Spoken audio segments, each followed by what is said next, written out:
के साथ शैलेंद्र चौहान खबरों की बात करेंगे। उससे पहले आपको सीधे लखनऊ ले चलेंगे। सीएम योगी आदित्यनाथ क्या कुछ कह रहे हैं आपको सुनाते हैं। अतिथि गृह नैमिषारण्य के आज के इस उद्घाटन कार्यक्रम में मंच पर मेरे साथ उपस्थित प्रदेश के नगर विकास मंत्री श्री आशुतोष टंडन जी, विधि एवं न्याय मंत्री श्री ब्रजेश पाठक जी, महापौर श्रीमती संयुक्ता भाटिया जी,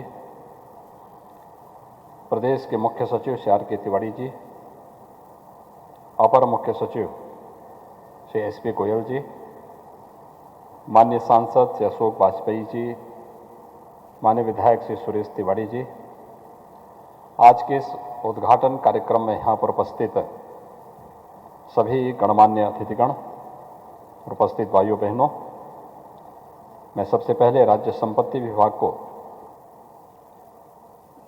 लखनऊ वासियों को इस विशिष्ट उपहार के लिए हृदय से धन्यवाद देता हूं। ये राज्य सरकार के लिए एक उपलब्धि होगी, क्योंकि राज्य सरकार के अतिथि जब आते हैं तो उन्हें होटल में रुकवाना पड़ता था, या फिर बहुत बार जब ऐसी भी स्थिति आती थी कि होटल पहले से बुक होते थे, वहाँ जगह नहीं रहती थी, तो फिर हमें अन्य विकल्पों पर विचार करना पड़ता था। आज ये तमाम सुविधाओं से सुसज्जित एक अतिथि गृह यहाँ पर उपलब्ध हुआ है। एक समय सीमा के अंदर ये बनकर के तैयार हुआ है, अत्याधुनिक सुविधाओं से युक्त है। यह इस क्षेत्र के लिए एक विशिष्ट उपलब्धि है। नामकरण भी हम लोगों ने इसी रूप में किया है। आप देख रहे होंगे यह अतिथि गृह का नाम नैमिषारण्य के नाम पर, नैमिषारण्य एक हमारा प्रमुख तीर्थ है। भारत की सनातन धर्म की परंपरा को लिपिबद्ध करने और पुराणों के वाचन का भी एक कार्यक्रम जिस पवित्र तीर्थ में हुआ था वह नैमिषारण्य है। नैमिषारण्य का महत्व मां ललिता देवी के मंदिर से भी है, और मैं यही पूछ रहा था कि यहाँ पर नैमिषारण्य का कोई स्वरूप है, तो यहाँ पे मां ललिता देवी का चित्र भी मुझे देखने को मिला है, और मैं चाहूँगा कि नैमिषारण्य का एक अच्छा चित्र भी इस भवन में लगे, जिससे कोई भी आएगा तो नैमिषारण्य के बारे में जानकारी लेने के साथ साथ नैमिषारण्य तक की यात्रा बाहर से आने वाले अतिथि कर सकें। इस दृष्टि से यह हम सब के लिए अत्यंत महत्वपूर्ण होगा। इस पूरे अति विशिष्ट अतिथि गृह में हम देखेंगे तो यह ग्राउंड यानी बेसमेंट से लेकर के और ऊपर तक अगर देखेंगे तो यहाँ पर प्रत्येक यानी यहाँ पर 7 इसमें प्लेस हैं, जिसमें प्रथम तल में 7 कक्ष और 2 सूट स्थापित हैं। इस प्रकार कुल 73 कक्ष हैं, जिसमें 59 सिंगल तथा 14 इसमें सूट दिए गए हैं। इस पूरे अतिथि गृह में यह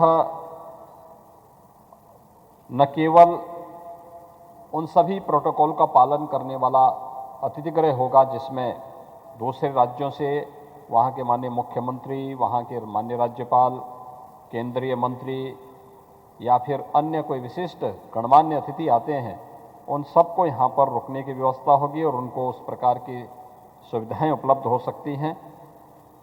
इसके साथ ही हम सब जानते हैं कि प्रदेश के अंदर पहले से राज्य संपत्ति विभाग के अंदर लखनऊ राजधानी समेत दिल्ली, कोलकाता और मुंबई में 9 राज्य अतिथि गृह पहले से संचालित हैं।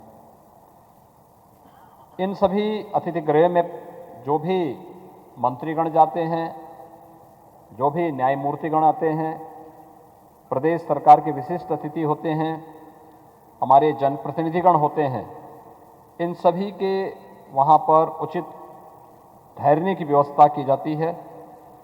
और इसलिए हम लोगों ने कहा कि उत्तर प्रदेश देश की आध्यात्मिक ऊर्जा का केंद्र बिंदु है।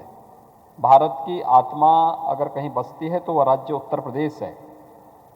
उत्तर प्रदेश राज्य में के जो अतिथि गृह हैं, चाहे वह राज्य के अंदर हो या राज्य के बाहर हो, देश और दुनिया में उत्तर प्रदेश की जो पहचान है, उस पहचान के अनुरूप इनके नामकरण होने चाहिए और यही नामकरण हम लोगों ने दिए हैं। जैसे राज्य अतिथि गृह मीराबाई मार्ग का नामकरण हमने मां सरयू के नाम पर किया है। सरयू आप जानते हैं कि अयोध्या की पावन नदी है और मर्यादा पुरुषोत्तम भगवान श्री राम से इसका संबंध रहा है। विशिष्ट अतिथि गृह डॉली बाग का नाम भी यमुना के नाम पर किया है। अति विशिष्ट गृह महात्मा गांधी मार्ग का नामकरण साकेत के नाम पर किया है। राज्य अतिथि गृह जो विक्रमादित्य मार्ग पर है, उसको गोमती के नाम पर नामकरण किया है। अति विशिष्ट राज्य अतिथि गृह रमाबाई अंबेडकर स्थल बिजनौर रोड लखनऊ, इसका नामकरण भी दिल्ली में उत्तर प्रदेश भवन को संगम के नाम पर हम लोगों ने उसका नामकरण किया है। उत्तर प्रदेश सदन नई दिल्ली को त्रिवेणी के नाम पर हम लोगों ने उसका नामकरण किया है।